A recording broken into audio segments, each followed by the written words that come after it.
कोई रेंट पे जा रहा है, कोई ऑफिस ले रहा है। ये जो वास्तु है, ये वास्तु में और ईशान्य का मतलब क्या है?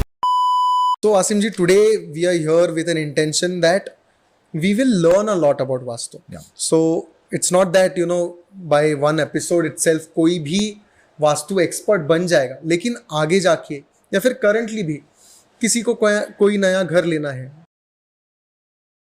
कोई रेंट पे जा रहा है, कोई ऑफिस ले रहा है, कोई ऑफिस में कोई प्रॉब्लम्स फेस कर रहा है, घर में कोई प्रॉब्लम्स फेस कर रहा है, तो एटलीस्ट वो ये तो जान पाए कि ये प्रॉब्लम्स वो फेस कर रहा है क्यों।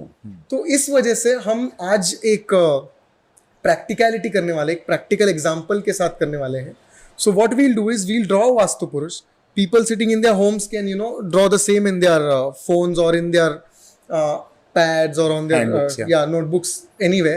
They can have a compass in their hand and वो अपने घर की ऑफिस की वास्तु खुद स्टडी कर पाएंगे. Okay. So can we go ahead? Absolutely. Perfect. So वास्तुशास्त्र कहता है कोई भी वास्तु का पेरिफेरल रेक्टेंगल जो होता है वो एक्चुअली वो वास्तु की बाउंड्री होनी चाहिए. Okay. आजकल FSI के चलते और जो बढ़ती हुई नीड्स है, प्राइवेसी लेवल्स है, उस हिसाब से लेआउट्स बनाए जाते हैं, लेकिन ये लेआउट्स एक्चुअली पेरिफेरल रेक्टेंगल में एम्बेड करके फिर उसके ऊपर वास्तुशास्त्र के रूल्स अप्लाई किए जा सकते हैं. So I am considering that there is a vastu which is a square vastu at present, and if we divide this vastu into 9 पार्ट्स. Okay. If the directions are on the sides, let us consider that east is on the top, west below, north left side में and south right side में. अभी ये जो वास्तु है, ये वास्तु में जो sides है वो जो directions है वो side में आई है. Because of the roads that run tilt, कुछ वास्तु ये टेढ़ी भी होती है. Okay. उनको विदिशा या अर्ध विदिशा ऐसे भी कहा जाता है. अगर ये डायरेक्शंस के हिसाब से अभी जो रेक्टेंगल निकला है वो इसको अगर वास्तु माना जाए तो वास्तु पुरुष कैसे सोता है दिखाया गया है with the head in the north east. Okay. Stomach in the Brahmasthan. Okay. Hands like this. Okay. And legs like this. Okay. So मैंने कुछ देर पहले कहा था ये एक सिंबल है जी. अब ये सिंबल का मतलब क्या है ये हम जान लेते हैं जी. कि हेड उसका नॉर्थ और ईस्ट मतलब ईशान्य के बीच में क्यों दिखाया गया है. ओके. और ईशान्य का मतलब क्या है जी. सो हम नॉर्थ हेमिस्फीयर में हैं, हम उत्तर ऊर्ध्वार्ध में हैं पृथ्वी के, और यहाँ ईस्ट और नॉर्थ ये हल्की दिशाएं हैं बिकॉज यहाँ ऑब्स्ट्रक्शंस कम है.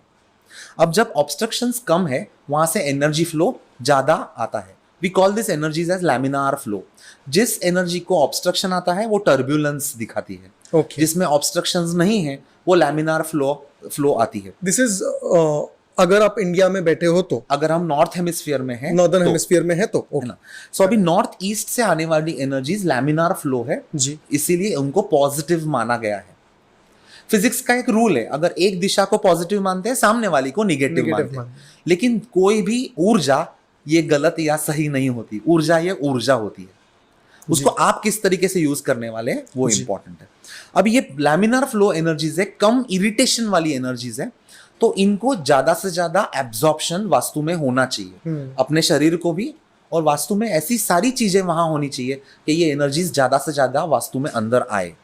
तो वास्तुशास्त्र क्या कहता है, नॉर्थ ईस्ट में एंट्रीज होनी चाहिए, यहाँ वाटर का स्टोरेज होना चाहिए. अभी वाटर क्यों, तो वाटर ऐसा एलिमेंट है जिसमें एनर्जी फ्लो, एनर्जी स्टोरेज सबसे ज्यादा होता है. Right, so because water has memory. Absolutely. Okay. And that's the reason negativity निकालने के लिए हम वाटर का यूज करते हैं. जैसे हम हर रोज नहाते हैं जी. नहाने से क्या हमारा एनर्जी फ्लो क्लेंस होता है and more space to absorb positive energy ready हो जाता है. अब यहाँ वाटर रखने का कारण यही है कि यहाँ ये पॉजिटिव एनर्जी स्टोर हो, इसीलिए कहा जाता है कि वास्तुशास्त्र में यहाँ जल का स्थान होना चाहिए. अब यहाँ इसका सर क्यों दिखाया है, तो सर मतलब विजडम. जैसे अपने विचार फ्लो होते हैं वैसा ही वाटर फ्लो होता है, ये रिजेम्बलेंस लिया हुआ है. यहाँ चंद्रमा का भी प्रभाव है जी. अभी चंद्रमा क्यों, तो चंद्रमा ये भगवान ये ग्रह हॉरोस्कोप में विजडम का ग्रह माना जाता है। And also moon has a lot of effect on water. Absolutely. तो हम देखते ही है पृथ्वी में जो हाई टाइड लो टाइड आती है बिल्कुल, सागर में, वो मून के पोजीशन के basis वजह पे से आता आती है, बिल्कुल। एग्जैक्टली ये जो हाई टाइड लो टाइड है वो इमोशंस पे भी आती है। सो घर में north east is considered to be the corner of emotionality. Okay, so that can determine your emotional state in the house. Absolutely. Everybody's emotional state in the house. Absolutely. और इस कोने को स्त्री तत्व का कोना भी कहा गया है। Okay. Now you need to understand this very well. हर एक इंसान में दोनों तत्व उपलब्ध है, स्त्री तत्व एंड पुरुषत्व। आपने देखा होगा कि अर्धनारी नटेश्वर ये गॉड रिजेंबल करता है इस चीज को। अभी जो स्त्री पार्ट है वो क्या है, तो शरीर का इमोशनल पार्ट है, और जो पुरुष पार्ट है वो क्या है, तो डिसिसिव पार्ट है, जिस वजह से आप डिसीजन ले सकते हो लाइफ में। जी। और ये उसमें से जो स्त्री तत्व है, मतलब इमोशंस है, वो नॉर्थ ईस्ट से डिपिक्ट होते हैं, और इसीलिए यहाँ स्वच्छ पानी स्टोरेज करने के लिए कहा गया है। अभी लोग बोलते हैं यहाँ मंदिर होने चाहिए, उसका कारण मैं भी बाद में बताऊंगा आपको। जी प्लीज। आप थोड़ी देर पहले मैंने बोला नॉर्थ ईस्ट आपका पॉजिटिव हुआ, तो साउथ वेस्ट जो दिशा है उसको निगेटिव माना गया है। अब ये निगेटिव क्यों है, तो नॉर्थ हेमिस्फीयर में ये इस साइड से आने वाली एनर्जीज को पूरी पृथ्वी को क्रॉस करके, पृथ्वी के सरफेस को क्रॉस करके फिर अपने पास पहुंचना है। जी।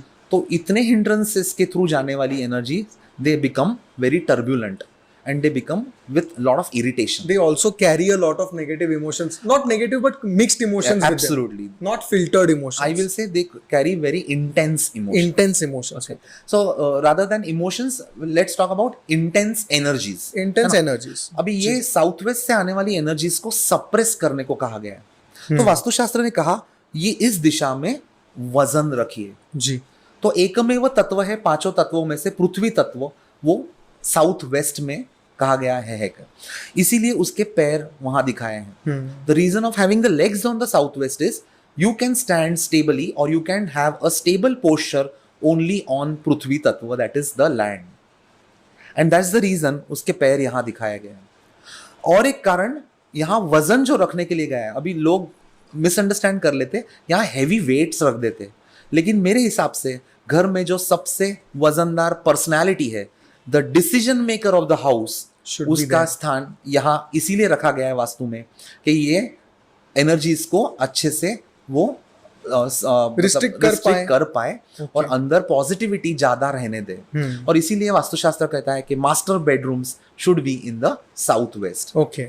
Similarly the head of the families will stay there. Absolutely. The वजनदार personality, the heaviest personality of the house should stay in the southwest. Similarly, in offices, if you see the cabins of the owner or the CEO should be placed in the southwest.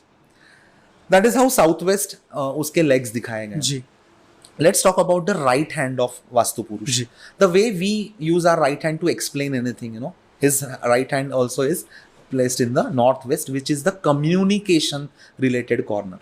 Now, which is the element which talks about lot of communication? Air. Right. Whatever the vibrations I am creating, the air between us is communicating to your ears and you are absorbing that as an communication. Exactly. northwest में, north hemisphere में, northwest में इस तरीके से वायु बहती है। तो इसे वायु दिशा कहा है। वायु दिशा इसीलिए कहा है। तो वायव्य ये जो कोना है, this forms the communication related corner. Now when we talk about communication, it drives a lot of air and that's why no bacteria and virus they stay here, and that's why vastu शास्त्र ने recommend किया है कि आपको जो घर से बाहर निकालना है वो नॉर्थ वेस्ट में आप रख सकते हो, जैसे गंदा पानी या फिर garbage you can store here till the time it is disposed, or anything that you want the people to know about you also can be placed in the northwest. Okay, so anything you basically want to be transmitted out of this world, मतलब आपसे आपके घर या office से निकल के ये बाहर पहुंच जाए तो आपको वो वहां पे रखना है। तो क्या क्या पहुंचाना चाहते हैं आप? आपका मार्केटिंग मटेरियल पहुंचाना चाहते हैं, so this place is very good for that. Nice. If a company or an office is having virtual teams, the communication that person does with these teams should be placed in the northwest. North में और एक खासियत है, यहाँ bacteria virus टिकते नहीं है, इसके लिए घरों में बच्चों के और बूढ़ों के रूम्स होने चाहिए ताकि उनकी हेल्थ का संवर्धन यहाँ अच्छे से हो। जी। नॉर्थ वेस्ट में और एक खासियत है, यहाँ चंचलता बहुत है। हम्म। तो ऐसी कोई भी चीज यहाँ नहीं होनी चाहिए जो आपको स्थायी रखनी है। लाइक फॉर एग्जाम्पल स्थायी मालमत्ता का डॉक्यूमेंटेशन, करेक्ट। या फिर ऑर्नामेंट्स या any expensive thing. Your treasure chest. Absolutely, ये नॉर्थ वेस्ट में नहीं होना चाहिए बिकॉज वहाँ चंचलता क्रिएट होती है। But at the same time चंचलता gives birth to creative mindset, जी। एंड दैट्स व्हाई बच्चों के रूम यहाँ बहुत अच्छे हैं। They come up with very flowering ideas and they talk about new things in their life. Correct. Now north west में और एक अच्छी चीज है, वो है दवाई रखने की जगह। बिकॉज यहाँ बैक्टीरिया वायरस अफेक्ट होता नहीं है, वो एक्सपायरी डेट तक तो भी वो मेडिसिन अच्छी यहाँ टिक सकती है। एक पॉइंट में यहाँ टच अपॉन करूंगा। नॉर्थ वेस्ट में ओपनिंग होने से क्या होता है, यहाँ घुसपैठिया आ जाते हैं। Okay. Now you can relate this point very well with the Indian map. So जितने भी इन्वेजन्स हुए हैं वो सारे नॉर्थ वेस्ट से आए हैं, and that's the reason north west में अगर आपके घर का वास्तु का दरवाजा है तो safety should be the first priority. Okay. Now see, I'm relating all these things not with just hypothetication, but Yeah. actually you are also relating it with the practicality. Yeah, with validation. Yeah. So बहुत सारे लोग समझते हैं कि 4 दिन में हम hypnosis सीख ही नहीं सकते, और मैं आप now see, I'm relating all these things not with just hypothetication, but Yeah. actually you are also relating it with the practicality. Yeah, with validation. Yeah. So northwest में doors होने से safety door is a must, security cameras is a must, so that चोरी ना हो। लेकिन वहां से entrance होना ही नहीं चाहिए। Is it a very bad entrance और No, it is okay? it's not a bad entrance. Okay. But of course Northwest में होने वाले दरवाजों में कुछ घरों में जितने लोग हैं उनको कुछ चीजें फॉलो करनी चाहिए। जैसे फॉर एग्जाम्पल अगर बढ़ती उम्र के बच्चे हैं तो parents should make sure that they have lunch and dinner with their kids whenever possible, so that they can discuss things out. या spend time with them. Absolutely. So जब मैं चोरी बोलता हूँ, चोरी ये 2 किस्म की है जी। एक मटेरियलिस्टिक चोरी जी। और एक भावनात्मक चोरी। जी। भावनात्मक चोरी मतलब एक दूसरे से इमोशंस छुपा के रखना, ये भी नहीं होना चाहिए। मतलब you are getting all those things into your lifestyle. Yeah. So Vastushastra actually is a lifestyle, it is not just rules and regulations. Ji.